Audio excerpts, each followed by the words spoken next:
So we in the U.S. are still about 14 months away from the midterms, somewhere around there, 14, 15 months. If you don't know, if you're not from the U.S., the midterms are, well, the elections that we have that have nothing to do with the presidency. Every 4 years, there's a presidential election, and then in between that, there are the midterms. So these are like, there's like ballot initiatives and, people for Congress running and all that sort of stuff.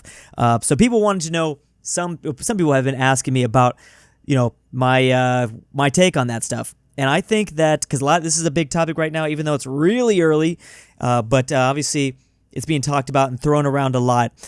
First of all, I think that if you look at this historically, it is not that interesting of a conversation, just because statistically speaking, it's extremely likely that Republicans will not hold the Congress. That's always what happens. The incumbent president or whatever the president is in charge, he always loses the midterms almost every single time. I think the only time that he did not was George Bush Jr. in like 2002, but then that was literally just because 9/11 happened. And then maybe Reagan won a midterm or something like that. I think there's only been two in the last 50 years.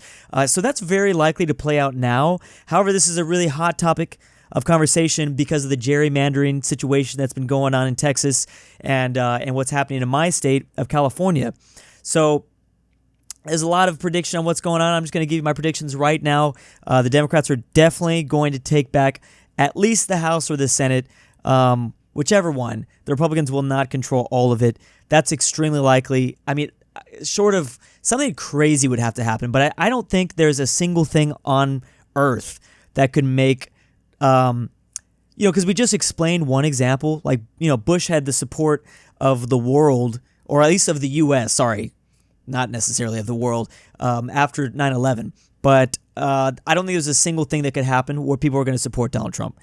There's just the people that don't like Donald Trump are going to 100%. So there's not even a Deus Machina event. There's not even like a alien invasion that could that could switch people's minds on Trump, which means that more than likely he is going to lose the midterms, and at least the House or Senate is going to go to the Democrats here. We'll see how. So we have to now vote in California. This is coming up, and I'm being polled about this a lot firsthand from, I guess, Newsom's cabinet. That's the governor of California. If we're going to support the ballot initiative, basically Newsom is trying to do what Texas did, but and increase our congressional number of seats by gerrymandering and things like that. But Texas did it without a vote, and California has to do a vote. And I'm going to give you my prediction on that right now. He is very, very likely to make that go through. He's just super likely to. It's California. Of course, people are going to vote for that.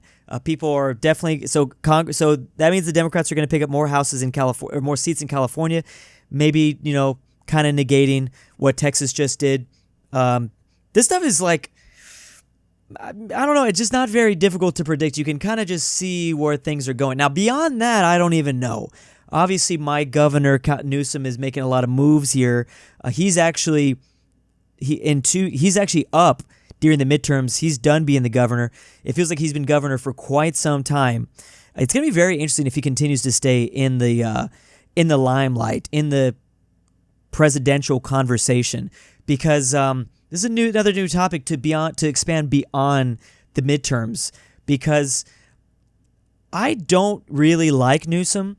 He I thought made some massive mistakes during COVID, and you kind of had to be here, honestly, too. I mean, it's really easy to be an outsider and you just want anyone but Trump. And if you're living in, I don't know, New York, and you're just like, whatever, screw it, Newsom. That's fine. I get that. I'm just telling you, as someone that was here during COVID, I thought Newsom did a terrible job, personally. I'm only talking about, obviously, one issue, but that was like an 18-month, 2-year ordeal. But yeah, I saw the stupidest stuff happen out here.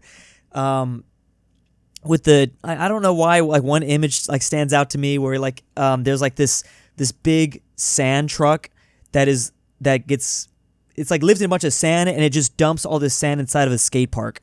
It's bro, why?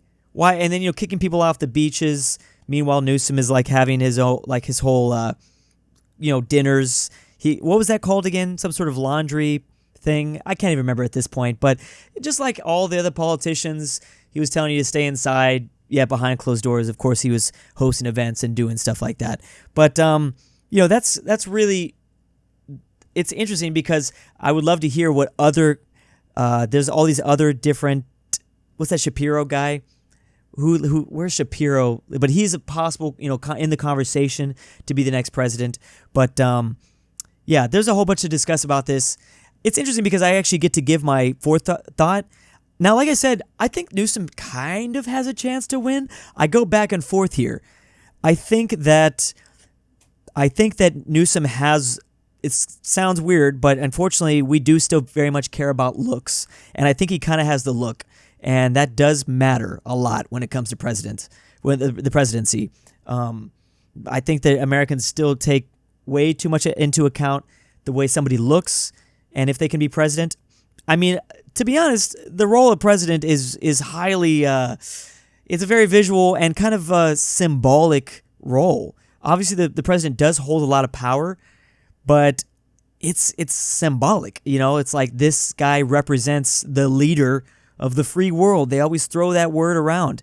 So there is a lot of visuals that kind of come into it, and I think Newsom probably does have that look. I think I go back and forth if he could actually win. First of all, Trump's probably not running for a third term.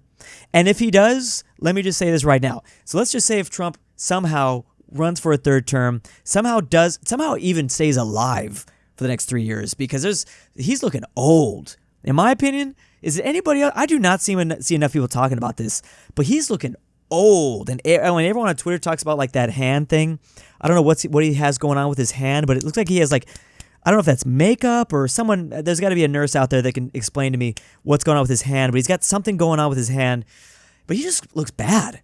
He looks really bad. And you're talking about an overweight man. Like, I've been predicting for a minute that I don't know if he's going to be able to make it. I'm saying like 50-50. So I think that's going to be close. But even if he does for some reason run for a third term, I was thinking about the other day, and I don't see Democrats talking about this enough. If he runs for a third term, that means that anybody from the past can go ahead and run for a third term again.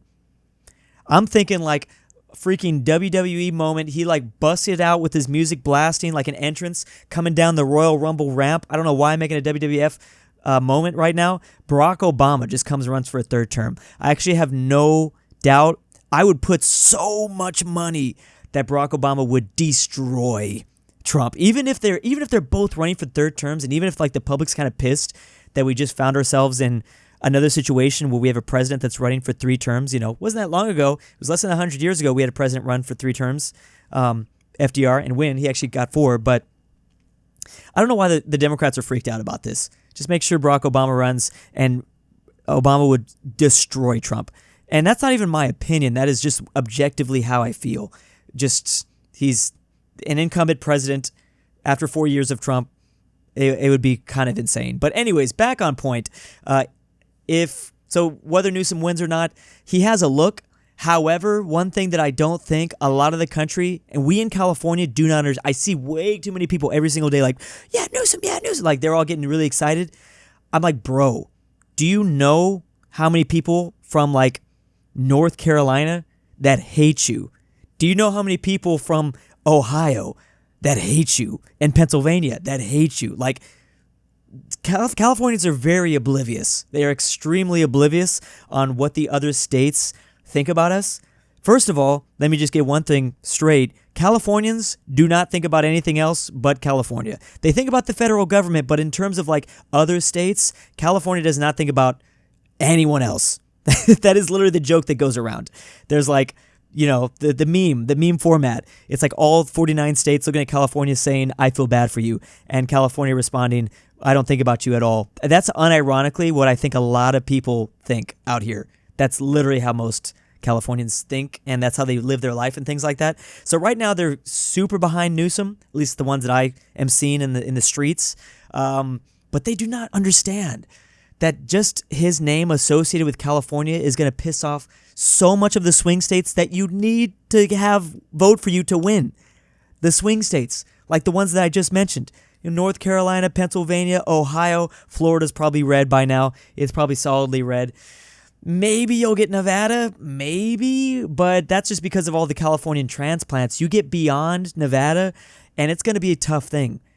Everyone talks about it. I mean, people do not like, and part of the problem is it's because a lot of Californians, obviously fled California to move to a different state, and that is, I mean, I don't know. I think a lot of Californians just don't travel enough, and they're not traveling outside of California enough, besides Vegas maybe. But, you go to North Carolina and people will just or Texas, and they'll just be like, hey, I heard about this new law you guys passed. You guys can't chew gum anymore. You're not allowed to chew gum. And I'm like, what the hell are you talking about? And it doesn't matter whether it's true or not. It doesn't matter. It's just because that's just what they think. And they believe the chaos, and that's all that matters, is they believe it, so it is true. So it doesn't matter what kind of crazy things are being pushed out. The California's doing this and that and this and that. First of all, California does do a lot of crazy things, but the things that I'm being told about from outsiders from different states, I'm like, I didn't even hear about that. I don't think that's true. It doesn't matter whether it's true or not because they believe it. So that's the problem that Newsom's going to face. I don't think I probably wouldn't. So I go back to the 1992 election. I was barely alive in 1992, and I didn't know what was going on, but that's kind of the state that I see the Democratic Party in right now. I look at, I think that they are pretty obliterated overall. I think they have it's not even just the Democratic Party, but they've lost so much. It's also just the left overall. They've lost so much of young men. And and the thing is, they don't even care. And that's part of the problem. They're just like, yeah, who cares about young men?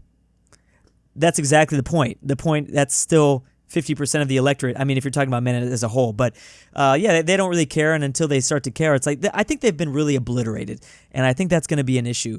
So we'll see what happens, but I do look back at I feel like the left hasn't been this in pain since 92 when there was 3 terms of Republican presidents, 2 by Reagan and then 1 by George Bush Sr. I think that you're going to need a Clinton that rises out of nowhere. I guess Obama did something very similar. The thing about 2008 was that America was already in a really bad place. I think, honestly, you could have ran a ham sandwich, and that ham sandwich was going to beat whatever Republican nominee there was because you had the Great Recession, you had 2 wars in Iraq and Afghanistan. I think the American public was going to vote for literally anybody, which is why, Obama, squeezed it. I mean, Obama was a good speaker. Obama had a lot of things he had going on, but I'm just saying that I think anyone was going to win in 2008. I would look back to 1992. Again, Bill Clinton's from Arkansas, and Obama was from Illinois. Maybe that's proof that, I don't know. I have a feeling that people despise Illinois a lot less than they despise California. I'll say that. So I think overall it's still kind of a hit for Newsom. But it's going to be very interesting because he is what everyone is talking about, and there's really no other faces that could lead this charge. But it's going to be interesting. I just know that not Tim Kaine. What's his name? The meme guy. Why am I blanking? Vice President. Well, anyways, that guy better be ready. He better be ready because it's going to be very, very interesting. J.D. Vance, my bad. That guy. Yeah.